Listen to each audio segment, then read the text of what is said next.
যত অপরাধী এখানে আছে তাদেরকে গ্রেপ্তার আমরা সর্বাত্মক চেষ্টা করব।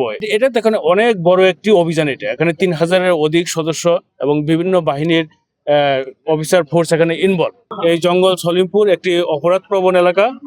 একই সাথে চট্টগ্রাম শহর এবং চট্টগ্রাম অন্যান্য অঞ্চলের অপরাধীরা বিভিন্ন জায়গায় অপরাধ করে এখানে তাদের একটা নিরাপদ আশ্রয় হিসেবে তারা ব্যবহার করে, যেহেতু এটি একটি জঙ্গলাকীর্ণ এলাকা।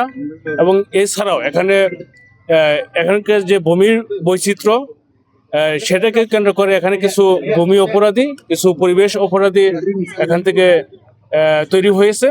সার্বিক বিষয়ে এই সকল অপরাধীদের বিষয়ে আমরা আজকে ভোরবেলা থেকে একটি অভিযান শুরু করেছি। এখানে বাংলাদেশ পুলিশ, বাংলাদেশ সেনাবাহিনী, বিজিবি, র্যাব সহ আমরা যৌথভাবে একটি কর্ম পরিকল্পনা তৈরি করে আমরা অভিযানটি শুরু করেছি এবং অভিযানটি চলমান রয়েছে।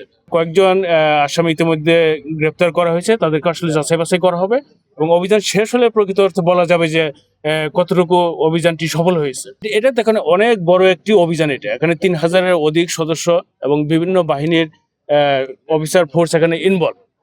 তো এখানে খবর যেতেই পারে, বাট আমরা চেষ্টা করেছি যাতে তারা খবর না পায়। এখানে আপনারা জানেন যে পুরো এলাকা সিসি ক্যামেরা দ্বারা নিয়ন্ত্রিত হয়। এখানে তাদের সোর্স বিভিন্নভাবে এখানে ডেভেলপমেন্ট আছে। এখানে ওই সিএনজি চালক থেকে শুরু করে প্রত্যেকটি মোড়ে মোড়ে তাদের কিন্তু লোকজন রয়েছে, যাতে আইনশৃঙ্খলাকারী বাহিনী তাদেরকে এখানে প্রবেশ করতে না পারে এবং তাদের যাতে গ্রেপ্তার করতে না পারে, সেজন্য তারা তাদের নিরাপদ আশ্রয়স্থলটি তারা নিজেদের মতো করে গড়ে তুলেছে।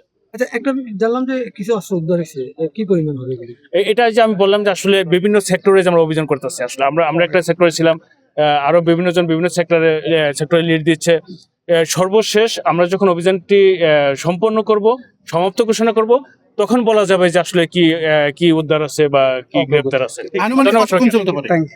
এটা যেহেতু একটি বড় এরিয়া, এটা আমরা পুরো এলাকাটাই আমরা তল্লাশি করব এবং যত অপরাধী এখানে আছে তাদেরকে গ্রেপ্তার আমরা সর্বাত্মক চেষ্টা করব।